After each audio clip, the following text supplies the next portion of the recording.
یہ کیا تھی؟ اللہ تبارک و تعالیٰ نے جو ایک مہینہ رمضان کا ہمیں عطا کیا تھا کہ جس مہینے میں صدقہ بھی ہوتا تھا، خیرات بھی ہوتی تھی، روزے بھی ہوتے تھے، نمازیں بھی ہوتی تھی، تہجد بھی ہوتی تھی۔ اب رمضان جانے کے بعد صدقہ بھی ہم بند کر دیتے ہیں، خیرات بھی روک دیتے ہیں، مسجدیں ویران کر دیتے ہیں، روزے بھی روک دیتے ہیں، تہجدیں بھی جاتی ہے۔ یہ بالکل غلط طریقہ ہے۔ رمضان آیا تھا سکھانے کے لیے کہ ایک سال کیسے رہنا ہے، وہ سکھا کر چلا گیا۔ اب ہمیں جیسے رمضان میں رہتے تھے آنے والے 11 مہینے ویسے ہی گزارنا چاہیے۔ صدقات خیرات کا سلسلہ جاری رکھے جو رمضان میں تھا، رمضان کے بعد بھی صدقات خیرات کا سلسلہ جاری رہنا چاہیے۔ رمضان سے پہلے فرض روزے رکھتے تھے، رمضان کے بعد ہر پیر کے دن نفل روزے رکھے کرے۔ حضور کی یہ سنت مبارکہ ہے، ہر پیر کو حضور نفل روزہ رکھتے تھے۔ تو رمضان کے ایک مہینے کی روزے کی برکت اگر حاصل کرنا ہے، سال بھر ہر پیر کے دن کا روزہ رکھا کرے۔ اور اس کے علاوہ تو تہجد ہے، نماز تہجد ہر دن نہیں پڑھ سکتے، کم از کم جمعہ کی رات اٹھ کر پڑھے۔ جمعہ کی رات 8 دن میں 1 مرتبہ تو پڑھنے کی عادت ڈالے، یا 2 مرتبہ پڑھنے کی عادت ڈالے، 5 منٹ کیوں نہ ہو اس کو پڑھنے کی عادت ڈالتے رہے۔ جو سلسلہ رمضان میں 1 مہینہ ہم نے کیا، اس سلسلے کو دوبارہ زندہ کرنا ہے، وہ سلسلہ دوبارہ زندہ ہونا ہے۔ وہ نمازوں کی پابندی پھر سے آنی ہے، وہ روزوں کی نفل روزوں کی پابندی آنی ہے، تہجد کی پابندی آنی ہے، صدقہ و خیرات کا سلسلہ دوبارہ جاری ہونا ہے۔ تو دوبارہ سے ہمیں وہی چیزیں ہماری زندگی میں پیدا ہونی ہے۔ عید کے بعد انسان ہر بندہ مومن یہ سمجھتا ہے ہم آزاد ہو گئے۔ وہاں آزاد ہونے پر شیطان اتنا خوش نہیں ہوتا جتنا عید آنے پر ہم رمضان جانے پر خوش ہو جاتے ہیں۔ یہ غلط طریقہ ہے۔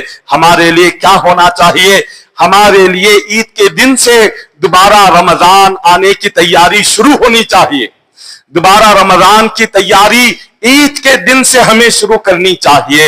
عید کے دن سے دوبارہ نمازوں کی پابندی شروع ہونی چاہیے۔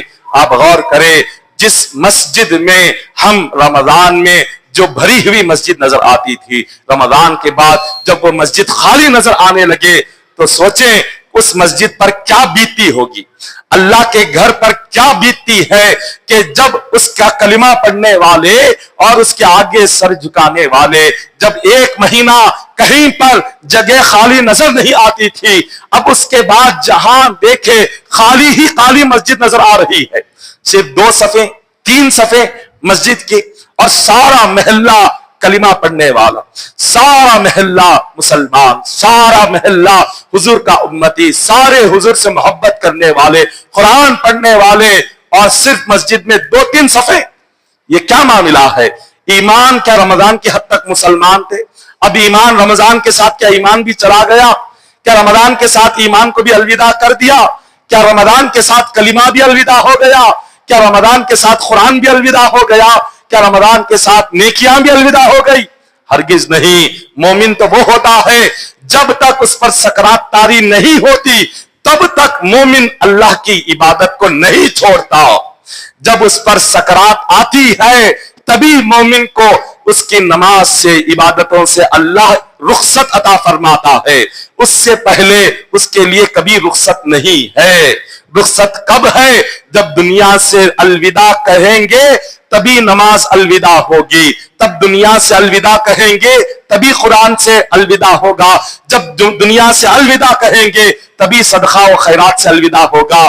جب تک سانس چلتی رہے گی اس وقت تک بندے پر واجب ہے، ضروری ہے اللہ کی عبادت میں لگے رہنا۔ یہ بہت ضروری ہے، اس کو استقامت کہتے ہیں۔ استقامت یہ کرامت سے بڑھ کر ہے۔ کرامت انسان 1-2 مرتبہ دکھائے گا پھر ختم ہو جائے گا، مگر 5 وقت اللہ کے گھر میں آنا زندگی بھر، اس سے بڑی کوئی کرامت نہیں ہے۔ یہ کرامت سے بڑھ کر ہے، یہ کرامت سے بڑھ کر ہے ہر دن 5 وقت نماز اللہ کے گھر میں آ کر ادا کرنا۔ دعا ہے کہ اللہ تعالی ہم تمام کو ماہ رمضان کے بعد بھی نمازوں کی پابندی کرنے کی توفیق عطا فرمائے۔ مولا ہم تمام کو رمضان کے بعد بھی عبادتوں کا پابند بنائے، شوال کے نفل روزے رکھنے کی توفیق عطا فرمائے۔ ہم تمام کے اللہ تبارک و تعالی جائز دعاؤں کو، حاجتوں کو قبول فرمائے، ایمان پر خاتمہ نصیب فرمائے، عذاب قبر سے نجات عطا فرمائے، عذاب جہنم سے مولا ہمیں نجات عطا فرما۔ ہم تمام کی نماز جمعہ پڑھنے کو قبول فرما، ہمارے نماز جمعہ کی حاضری کو قبول فرما، نماز جمعہ کے صدقے میں ہم تمام کے صغیرہ کبیرہ گناہوں کی مغفرت و بخشش فرما۔